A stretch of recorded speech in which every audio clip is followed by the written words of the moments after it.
Welcome. Today, we're going to figure out one of the most important but often misunderstood terms in economics, gross domestic product, or simply GDP. It's constantly mentioned in the news. They say it's growing or falling, and it's used to judge the health of the entire economy. But what does it actually mean? Is it just some abstract number that economists in suits calculate somewhere? Imagine the entire US economy is one giant supermarket. Millions of shelves, trillions of goods and services. GDP is the giant cash register at the exit of this store, ringing up receipts for everything that was bought over a certain period, say, a year. It's the cost of the final breakfast you bought, the car you chose, the haircut you got, and even the services of the accountant who helped your startup. It's an attempt to measure an unimaginably vast and complex ocean of economic activity with a single number. And today, we'll learn how this is done, why this number is so important, and what its hidden flaws are. Let's start with the most basic question. How is this mysterious GDP even calculated? Economists use three main approaches, but the most popular and intuitive one is adding up all spending. Essentially, we look at who is spending money on what in our economy. And there are four main groups of buyers. The first and largest group is us, the ordinary consumers. Our personal spending, or household consumption, is the engine of the US economy. This is everything, from your morning 3 cup of coffee to your $1,500 rent payment, food, clothes, gas, a trip to the movies, a Netflix subscription, a new iPhone, absolutely everything. The second group is business. But businesses don't spend like we do, they spend for the future. These expenses are called investments. A company buys a new machine for a factory, builds a new warehouse, an office complex, or buys a batch of software. All of this is investment. It's not consumed immediately, but works to produce more goods and services in the future. The third group is the government. Federal and local authorities spend enormous amounts of money on defense, education, roads, police, healthcare. The salary of a teacher in a public school, or the cost of a new aircraft carrier, it all counts here. And finally, the fourth group is net exports. This is the difference between what we sold to other countries, exports, and what we bought from them, imports. If we sold more than we bought, this figure is positive and adds to GDP. If, as is often the case in the US, we import more than we export, this figure is negative and the overall GDP decreases. Let's take a simple example. Imagine a small country that produces only one good, wooden chairs. Households buy chairs for their kitchens, that's consumption. A workshop buys a new saw to make more chairs, that's investment. The local town hall orders 100 chairs for schools, that's government spending. And if this country sells half of its chairs abroad, that's exports. Adding all these expenditures together, we get the GDP of our imaginary country. So the key takeaway, GDP by expenditure is the sum of all final purchases in the economy. We simply follow the money and see who spent it on what. But this is just one way of measuring. What if we go from the other side, not to those who spend, but to those who earn? So we've come to the second block. We looked at GDP from the expenditure side, but the same number can be obtained by looking at income. After all, every dollar someone spent ultimately becomes someone else's income. This approach is called the income approach, or calculating GDP by income. Let's go back to that cup of coffee for 3. Where does that money go? Part of it goes to the barista who made it. That's their wage. Another part goes to the cafe owner as profit. Another part goes to the coffee bean supplier, the landlord for the space, the government in the form of taxes. So the price of your coffee breaks down into the incomes of many people and companies. So GDP by income is the sum of all these incomes created in the production process. This includes the wages of all workers, from a steel worker to a neurosurgeon. It also includes company profits, both large corporations and small family cafes.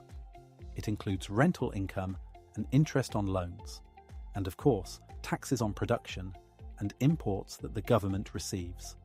It creates an elegant picture. The value of the entire economy, measured by expenditure, must exactly equal the value of the entire economy measured by income, because they are two sides of the same coin. A dollar spent is always a dollar earned. Let's look at the example of the chair again. Suppose you bought it for 100. From the expenditure side, it's simply 100 in the consumption column. Now let's look at the income. The wood for the chair cost 20. That's the sawmill's income. The work of the carpenter who made it cost 50. That's his salary.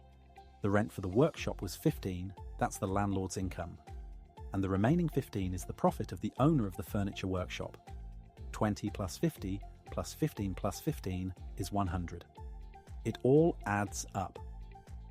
Thus, the key conclusion of this block is GDP can be measured not only as the sum of all spending, but also as the sum of all created income. This is a reliable cross-check that confirms the calculations are correct. But that's not all. There's a third way to look at our economy, not through spending or income, but through the lens of what we actually produce. So, we've arrived at the third, and perhaps most important part. We've learned how to calculate GDP, but now let's ask the question, what are we actually measuring? And here we find several serious pitfalls, because GDP, for all its power, is a very crude tool. The first and biggest pitfall is inflation. Imagine that last year our economy produced 100 apples for one each, GDP 100. This year we also produced 100 apples, but due to inflation they now cost 10 each. Nominal GDP grew to 110, but in reality we produced the same number of apples. The economy didn't grow, things just got more expensive. That's why economists use real GDP, which is adjusted for inflation. It shows the growth in the actual quantity of goods and services, not their prices. It's real GDP that people look at when they say the economy grew by 2, 5. The second pitfall, GDP does not measure well-being. It only counts monetary transactions. If you mow your own lawn at home for GDP, this event does not exist. But if you pay your neighbour 20 to mow your lawn, GDP magically grows by 20. The work itself is the same, but now it has a price. On the other hand, GDP also accounts for negative things. For example, after a major environmental disaster, billions are spent on cleanup, and GDP grows. But does that make us wealthier or happier? Of course not. The third pitfall, GDP ignores the shadow economy. All cash payments under the table, unofficial services, barter, all of this falls out of the calculations, and these are huge sums. An example? Imagine two neighbours. One is a professional accountant, the other is a hairdresser. The accountant does the hairdresser's tax return for free, and in return, the hairdresser cuts his family's hair. Economic activity is clearly happening, but for GDP, it doesn't exist. If they paid each other money, GDP would increase. So the main takeaway, GDP is a brilliant indicator of the volume of economic activity, but a terrible indicator of well-being, happiness, or the health of a society. It counts the price of our economic life, but not its value. So, what do we have in the end? GDP is a powerful but imperfect tool. It's like the speedometer in a car. It shows the speed at which our economy is moving, but it doesn't tell us where we're going, how comfortable we are inside, or if we're about to run out of gas. It helped us get out of the Great Depression when economists finally understood that without accurate measurements, we were just wandering in the dark. It allows governments and central banks to make informed decisions about taxes, interest rates, and government spending. But it shouldn't be the only number we use to measure our country's success. So the next time you hear on the news, GDP grew by 0, 3, you'll know what it means. You'll understand that it's a complex sum of all our purchases, all incomes, and all official work adjusted for inflation. But you'll also remember that there's much more behind this number than meets the eye. What do you think? Is there an indicator that, in your opinion, measures progress better than GDP? Maybe a happiness index or something else? Share your thoughts in the comments. I'm genuinely interested in your opinion. If you found this interesting, please like this video and subscribe to the channel. This is Money and Empires, See you next time.